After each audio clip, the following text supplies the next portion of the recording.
Fury. Our first movie this morning has Springfield's own Brad Pitt playing a battle-hardened Army sergeant named War Daddy, facing some overwhelming odds and heroic attempts to strike at the heart of Nazi Germany. All right, so how does Brad Pitt do in this one? Let me guess, good? Yeah, no, he's great. He really is. I mean, because he normally is. He's a consummate actor. He does an amazing job in this. This is a war movie at the very definition of a war movie. It pulls no punches. It gives you all the brutality and harshness of war, and you kind of get a look at World War II and kind of the tank situation of what was going on. And that was an interesting part of this, was kind of look into those things as far as, you know, how you do to operate a tank and how these people work together. And kind of the premise is that there's a new recruit that's kind of thrown in with these war-hardened veterans, and kind of how he adjusts and how they adjust to him and kind of their relationships, as well as, of course, the battles and, you know, the things that happen in going into Nazi Germany. So new recruit as in, like, he's fresh. He's in fact, soft, he was trained to type 60 words a minute, not operate a tank. You know, so he's been thrown into the fire, so to speak.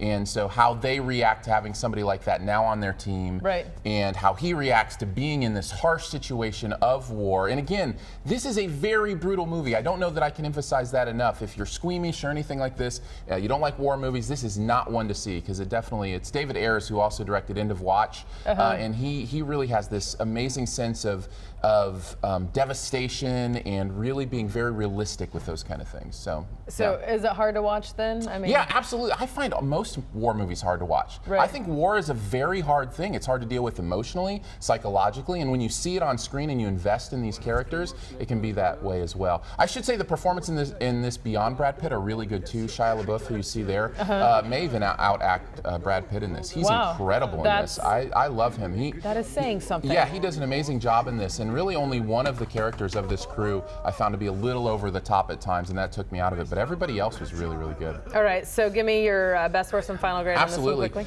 For best thing, I said act of war, and I mean the acting in this. I think the acting is the best thing about Fury. It's really, really good. Worst thing, I said true conflict, and what I mean by that is this isn't based on a true story, and when it comes to a war movie, I kind of like that extra added, okay, this really happened, and there are some moments where you feel like, oh, okay, this is Hollywood creating something here, and so that did distract me a little bit. Overall, I still think it's a pretty good movie. I said a B. All right, very good. Next movie, based on one of Nicholas Sparks' best-selling novels, The Best of Me, tells the story of Dawson and Amanda, two former high school lovers who find themselves reunited after 20 years apart.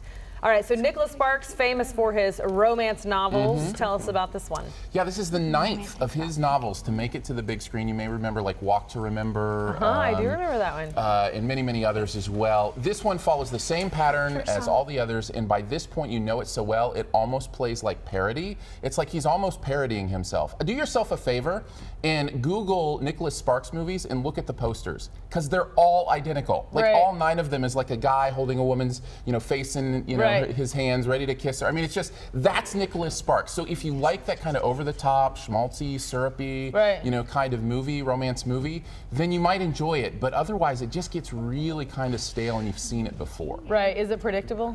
Yes. In fact, that is one of the worst things about this movie, is you see everything coming. You know all those, and there's this reveal at the end of the movie where it's like, okay, here it is, this is it, and you go, yeah, I knew that half an hour ago. You know, you're catching up to me on that. So it is definitely very, very predictable in that way. All right, so give us best, worst, and final grade on this one. Yeah, absolutely. Best thing, I said Men Are From Marsden, and that's James Marsden, the lead actor in this. He is absolutely incredible as an actor, and actually finds a way, even in this syrupy material, to be real.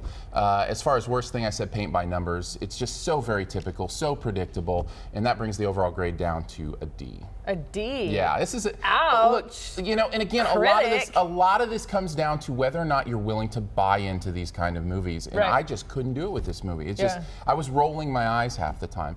I do also want to mention, if you're looking for another... Were you sighing out loud? I was. If you're looking for another good movie that might be coming out, that just came out this weekend, Book of Life is an animated film, family film, and it's really well done and really interesting, visually interesting. Disney type? Or no, it's actually Guillermo del Toro, who's, you know, kind of famous for his strange and weird art, but he finds this really interesting story in Mexican culture and the Day of the Dead, and it's a really interesting movie that you might want to check out. All right, thanks. Your movie friend Aaron Dicer, more reviews from him at KY3.com. When we come back, Jeremy Ray finishes up the festive decorations. Stay with us.